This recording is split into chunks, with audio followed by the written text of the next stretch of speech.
ito siya guys, Kofu brand, FETAL Doppler. At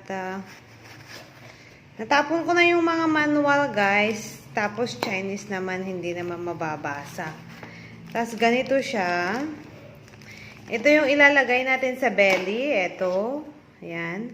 Lalagyan natin ng gel dito. O kaya yung belly natin lalagyan ng gel. At ito yung volume niya.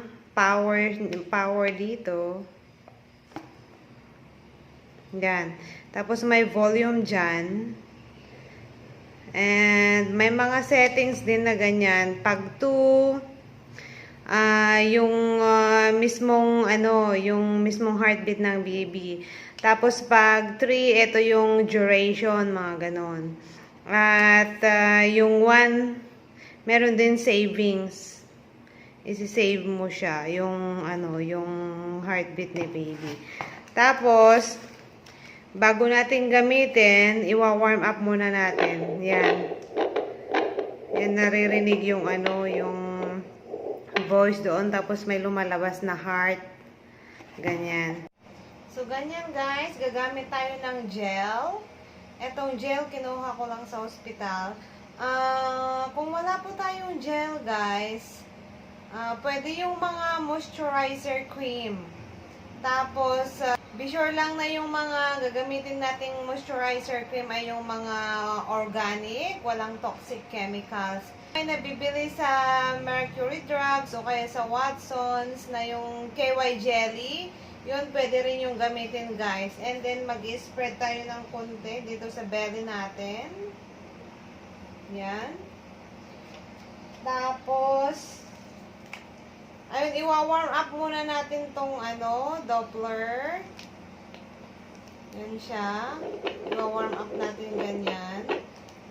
And then yun, i-ano na lang natin sa belly natin.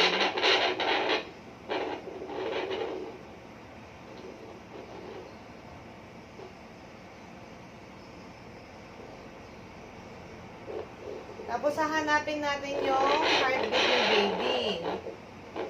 So, pwede nating hanapin kahit saan. Usually, dito sa fundus.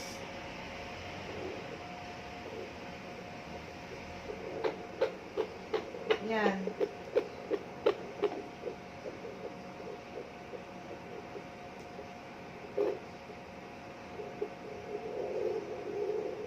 Pag magalaw din si baby, guys, minsan na move. So, hanapin pa rin natin.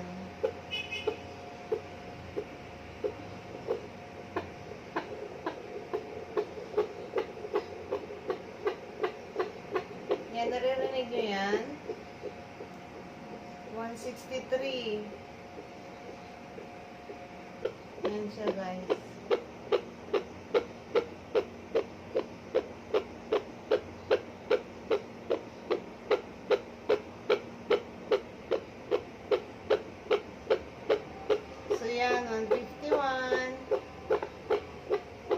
So, ang normal na heartbeat ng baby, guys, is 120 to 170. Yan yung normal. 146.